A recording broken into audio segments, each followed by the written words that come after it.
আজকে 110 বছরের পুরনো একটা রেসিপি আপনাদের সাথে আমরা শেয়ার করব, যেটা আমার খাঁটি গরুর দুধ দিয়ে নিছি।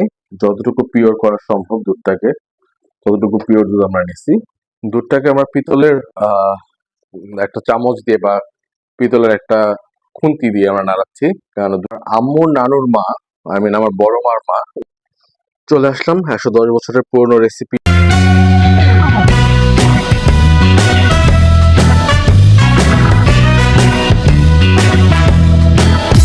আসসালামু আলাইকুম। আজকে চলে আসলাম আবার আপনাদের সাথে কথা বলার জন্য, দেখা করার জন্য। তো আজকে আমরা মূলত আসছি 110 বছরের পুরনো একটা রেসিপি আপনাদের সাথে আমরা শেয়ার করব, যেটা আমার আম্মুর নানু, আমার বড় মার মায়ের হাতের রেসিপি। আম্মুর নানুর মায়ের হাতের রেসিপি। তো 110 বছরের পুরনো এই রেসিপিটা, সেটা হচ্ছে একটা পায়েস।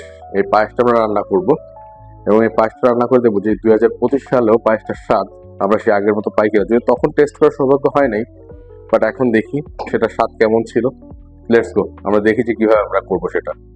খাঁটি গরুর দুধ দিয়ে নিছি, যতটুকু পিওর করা সম্ভব দুধটাকে, ততটুকু পিওর দুধ আমরা নিছি। তো সাথে আর নিছি হচ্ছে 2 মুঠ পোলার চাল। সেটাকে আমরা একবার ব্লেন্ডারে হালকা একবার ঘুরিয়ে নিছি হালকা করে। আর আগের দিনের ঢেকিতে ছাটা হতো। আর এর সাথে হচ্ছে 2 কাপ আখের চিনি, যেটাকে আমরা এখন লাল চিনি বলে চিনি। তো এই 3টে ইনগ্রিডিয়েন্টস দিয়ে আমরা তৈরি করব। ইনগ্রিডিয়েন্টস দিয়ে আমরা তৈরি করব যে আমাদের আজকের পায়েসটা, যেটা খুব সিম্পল এবং সহজ হবে। তো আপনাদের সাথে দেখার আমন্ত্রণ রইল এবং একসাথে খাওয়ার আমন্ত্রণ রইল। দুধটাকে আমরা পিতলের একটা চামচ দিয়ে বা পিতলের একটা খুন্তি দিয়ে আমরা নাড়াচ্ছি, কারণ দুধটাকে যদি পিতলের চামচ বা খুন্তি দিয়ে নাড়ানো হয় তাহলে স্বাদটা আরো বাড়ে, যেটা আমরা আগের যুগের মানুষের কাছে শুনেছি, যেটা আমাদের মা, খালা বা ইভেন আমার মায়ের যে মা, আমার নানু, তার কাছ থেকে শুনেছি।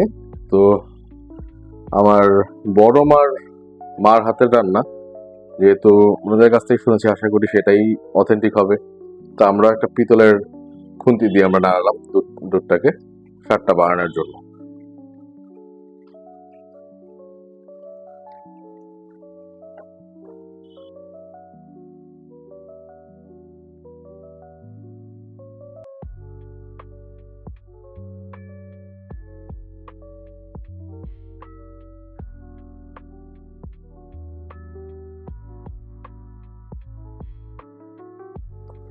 আমরা একটা জিনিস আপনার সাথে শেয়ার করি, যে আমরা এখানে 2 লিটার দুধ নিয়ে নিছি।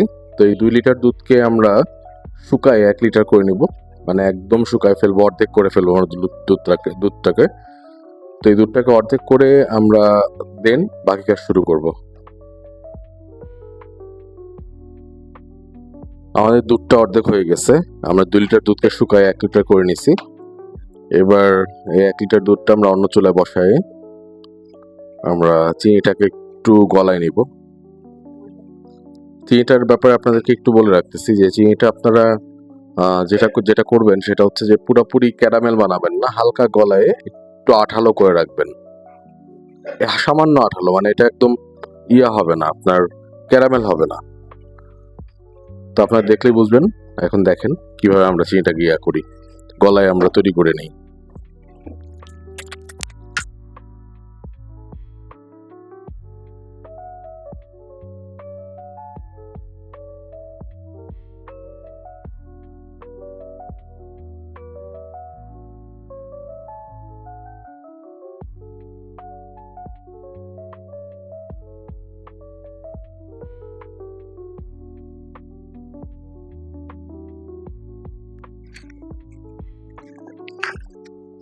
আমাদের চিনি গলানোটা শেষ পর্যায়ে হয়ে গেছে। আমরা এখন চিনিটাকে আরেকটা চুলায় রাখবো।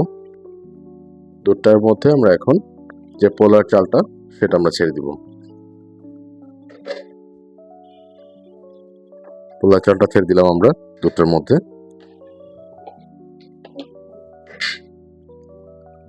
চালটা ওভারকুকড হওয়া পর্যন্ত আমরা অপেক্ষা করবো, আর কিছুক্ষণ পর নেড়ে দিব, যাতে করে চুলার আঁচে পায়েসটা নিচে পাতিলের নিচে লাগা না যায়।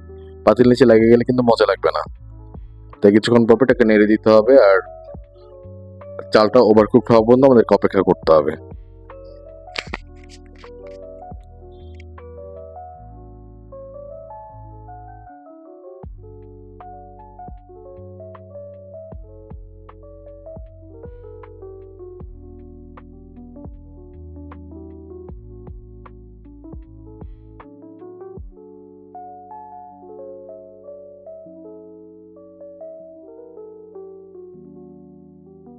এখন আমরা হালকা একটু লবণ দিয়ে নিব পরিমাণ মতো, যাতে করে মানে চিনি দেওয়ার আগে আমরা লবণটা দিচ্ছি, এতে করে চিনির যে মিষ্টিটা এটা আরো ফুটে উঠবে। আর পরিমাণ মতো সামান্য একটু লবণ দিয়ে দিব।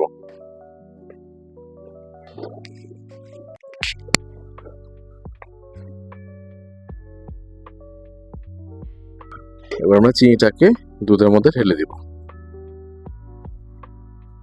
চিনির যে শিরাটা করছিলাম, মূলত এটা ক্যারামেল না, এটা চিনির শিরা।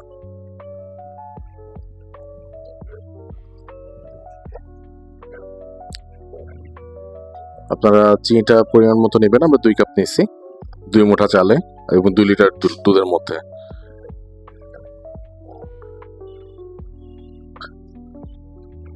এরপর কিছুক্ষণ পর আপনারা চেখে আপনারা দেখবেন যে মিষ্টিটা ঠিক আছে কিনা।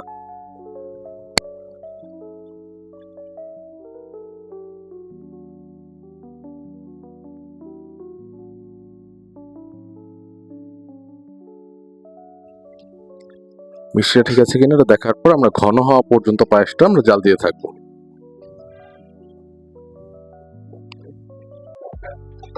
এর মধ্যে আপনার নাড়াতে থাকবেন যাতে করে পায়েসটা নিচে লেগে না যায়। যদি লেগে যায় তাহলে কিন্তু স্বাদটা নষ্ট হয়ে যাবে। আমাদের পায়েসটা হয়ে গেছে। এখন আমরা পায়েসটাকে ঠান্ডা হওয়া পর্যন্ত অপেক্ষা করবো এবং ঠান্ডা হওয়ার পরে আমরা খাবো। আম্মুর নানুর মা, আমার বড় মার মা, উনি যেভাবে পায়েসটা করতেন সেভাবে করা হয়েছে। আর উনি পছন্দ করতেন খেতে আসলে পায়েসটার সাথে চালের আটার রুটি। তো আমাদের কাছে চালের আটার রুটি অ্যাভেলেবল না থাকার কারণে আমরা এখন যেটা করব সেটা হচ্ছে যে আমরা আটার রুটি দিয়ে আমরা পায়েসটাকে খাবো। আটার রুটি দিয়ে খেয়ে আমরা বলতে পারবো যে কেমন হয়েছে। ওকে, চলেন আমরা ঠান্ডা পর্যন্ত অপেক্ষা করি, দেন আমরা খাবো, আপনার সাথে শেয়ার করবো, দেখবেন যে আপনারা কেমন লাগছে। ওকে, থাকেন আমাদের সাথে তাহলে। চলে আসলাম 110 বছরের পুরনো রেসিপির পায়েস নিয়ে। তো চলেন খেয়ে দেখি 110 বছরের পুরনো রেসিপির পায়েস। এটা আমার মায়ের হাতের পায়েস না, এটা আমার মায়ের নানুর মায়ের মানে আমার বড় মার মায়ের হাতের পায়েস। খেয়ে দেখি, চলেন আমরা একসাথে খাই, খেয়ে দেখি।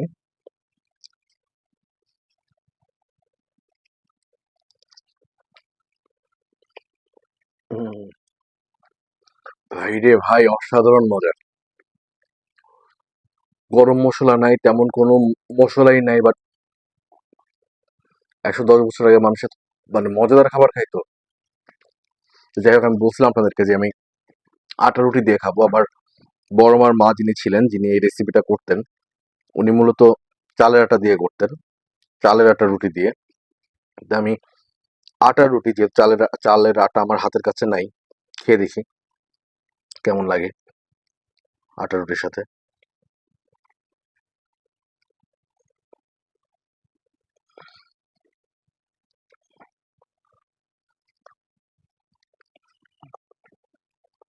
ওরে ভাই রে ভাই,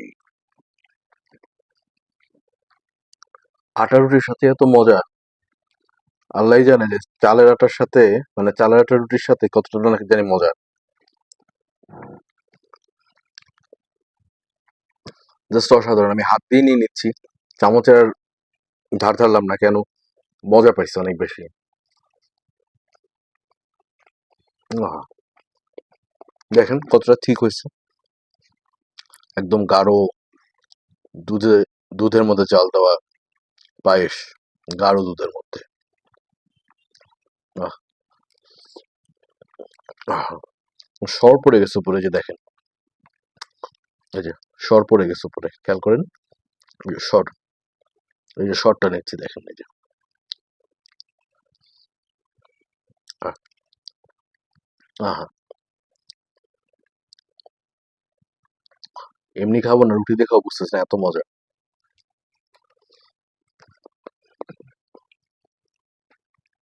ভাই, রেসিপিটা আপনার ট্রাই করেন, একবার হলো, জাস্ট একবার হলো আপনার ট্রাই করেন, অনেক মজা পাবেন।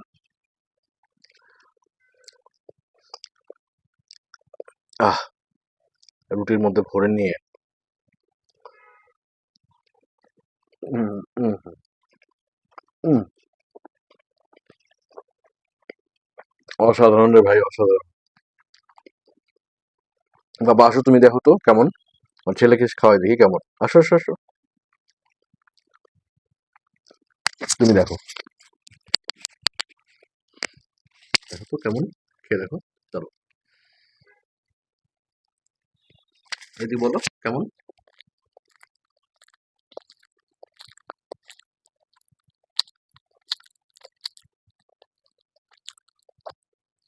কেমন মজা, এটা কি মুখে বলো, মুখে বলো কেমন মজা। হুম, দাদু আহা, যাই হোক, আমার ছেলেকে টেস্ট করালাম, এগুলো অনেক ভালো লাগছে এটা। যাই হোক, আসেন আমরা রুটিটা শেষ করি। এখনো ওই যে সর পড়তেছে দেখেন, ওই যে, হুম, দেখছেন যে শর্টটা এখনো মানে পড়তেছে। যাই হোক, আমি কাঁচামরিচ খাই বেশি, আপনারা জানেন ঝাল প্রেমী, বাট মিষ্টিটা এত ভালো লাগবে ভাবি নেই। বাট দিস ইজ অসম, এক নাম্বার। যাই হোক, আজকে খাবার দেখাবো না, কারণ আমি এখন মজা করে মজার জিনিসটা খাবো। 110 বছরের পুরানো রেসিপির তে করা এই পায়েসটা খাবো। আপনারা, এখন আর সাথে থাকতে বলবো না, কারণ এখন মজা করে খাবো। আপনারা বেশি বেশি লাইক দেন, কমেন্ট করেন, সাবস্ক্রাইব করেন, আর পাশে থাকা বেল আইকনটাতে ক্লিক করে দেন, যাতে নেক্সট ভিডিও দিলে আপনারা নোটিফিকেশন পান। আর অবশ্যই শেয়ার করবেন যদি খুব ভালো লাগে। ইনশাল্লাহ দেখা হবে আবার নেক্সট ভিডিওতে, এবং নেক্সট ভিডিওতে খুব ভালো হবে। আশা করি নেক্সট ভিডিওর আইটেমটা আপনাদের পছন্দ হবে, সেটা এখন বলবো না, সেটা একটা আপনাদের জন্য মজা থাকলো, আপনাদের এবং আমাদের মজা থাকলো, না বলা মজা। ঠিক আছে, আসি তাহলে আজকে। আল্লাহ হাফেজ, দেখা হবে নেক্সট ভিডিওতে।